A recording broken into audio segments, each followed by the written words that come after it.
नमस्कार। आज हम एक बहुत ही अहम किताब पर बात करने वाले हैं, लाला लाजपत राय की अनहैप्पी इंडिया। जी हाँ, 1928 में आई ये किताब। हाँ, और हमारे पास इसकी एक अहम समीक्षा भी है जो उसी दौर की है। तो आज कोशिश करेंगे समझने की कि इसमें ब्रिटिश राज की इतनी तीखी आलोचना क्यों थी, असली पैगाम क्या था और आज़ादी की लड़ाई में इसकी जगह क्या है। बिल्कुल। और सबसे मज़ेदार बात तो ये है, जैसा आपने कहा, कि ये किताब सीधे सीधे 1928 के साइमन कमीशन के जवाब में लिखी गई थी। हाँ, वो कमीशन जो भारत में सुधार करने आया था। और उसमें एक भी हिंदुस्तानी नहीं, मतलब ये बात ही अपने आप में। बिल्कुल। ये उस वक्त के नेताओं के लिए आप सोचिए एक सीधा-सीधा अपमान था कि बाहर के लोग आके तय करेंगे भारत का क्या होगा और हमारी कोई आवाज ही नहीं। सही बात है। तो लाला जी ने इसी इसी घमंड को, इसी नाइंसाफी को सामने रखा अपनी किताब में। हाँ, और उन्होंने सिर्फ कमीशन की राजनीति तक ही बात नहीं रखी है ना, वो और गहराई में गए। हाँ हाँ, बिल्कुल। उन्होंने कई परतें खोली। एक तरफ तो दिखाया कि साइमन कमीशन के पीछे ये नस्ली भेदी सोच कैसे काम कर रही थी, ये साम्राज्यवादी इरादे क्या थे। और दूसरी तरफ ये भी दिखाया कि अंग्रेजों ने भारत को आर्थिक तौर पर कैसे कैसे खोखला किया। अच्छा। जैसे जैसे वो भू राजस्व सिस्टम था, मतलब जमीन पर इतना भारी टैक्स। किसानों की तो कमर ही टूट गई। हाँ, सुना है इसके बारे में। फिर भारत के जो अपने उद्योग थे छोटे हाँ मोटे, हाँ हाँ। उनको खत्म करना और ब्रिटेन का बना माल यहाँ लाके बेचना। हम्म और इतना ही नहीं, जो अंग्रेज बुद्धिजीवी थे, नेता थे, जो बड़े तर्कों से कहते थे कि अरे हम तो भलाई कर रहे हैं भारत की। हाँ हाँ, वो जो सिविलाइजिंग मिशन वाली बातें थी। हाँ, एग्जैक्टली। लाला जी ने उनके तर्कों को, मतलब उनकी धज्जियां उड़ा दी। दिखाया कि ये तर्क कितने खोखले हैं और इनके पीछे नस्ली सोच कैसे छिपी है। अच्छा, तो ये सिर्फ अंग्रेजों पर ही निशाना था या उन्होंने अपने समाज के बारे में भी कुछ कहा? ये बहुत जरूरी सवाल है। नहीं, ये सिर्फ एक तरफा नहीं था। लाला जी ने साफ साफ लिखा कि अंग्रेज हम पर राज कर पाएं तो उसमें कहीं ना कहीं हमारी अपनी कमजोरियां भी थीं। जैसे समाज में ये छुआछूत, जात पात का भेदभाव, आपस में एकता की कमी। वो मानते थे कि इन चीजों का फायदा अंग्रेजों ने उठाया। तो उनका संदेश सिर्फ ये नहीं था कि अंग्रेजों का विरोध करो, वो ये भी कह रहे थे कि भारतीयों को अपना आत्मसम्मान जगाना होगा, नस्लीय बराबरी की मांग करनी होगी। और पूर्ण स्वराज। हाँ, पूर्ण स्वराज।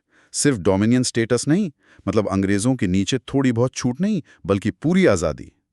वो अंदर के सुधार और बाहर के आज़ादी दोनों को जरूरी मानते थे। और जिस अंदाज में उन्होंने ये सब लिखा, सुना है वो भी बड़ा दमदार था। अरे बेहद। उनके लिखने की शैली में जैसे एक आग थी, गुस्सा था, एक एक अर्जेंसी थी, जैसे कोई क्रांतिकारी लिख रहा हो। अच्छा। तर्क बहुत मजबूत थे, भाषा सीधी थी लेकिन असरदार। उसमें इतिहास भी था, आर्थिक आंकड़े भी थे, राजनीतिक सिद्धांत भी थे, और पूरी तरह राष्ट्रवादी, कोई लाग लपेट नहीं। मतलब सीधी चोट। बिल्कुल। अंग्रेजों को खुश करने की जरा भी कोशिश नहीं, साफ साफ बात। तो जाहिर है उस वक्त इसका असर भी बहुत हुआ होगा। जबरदस्त।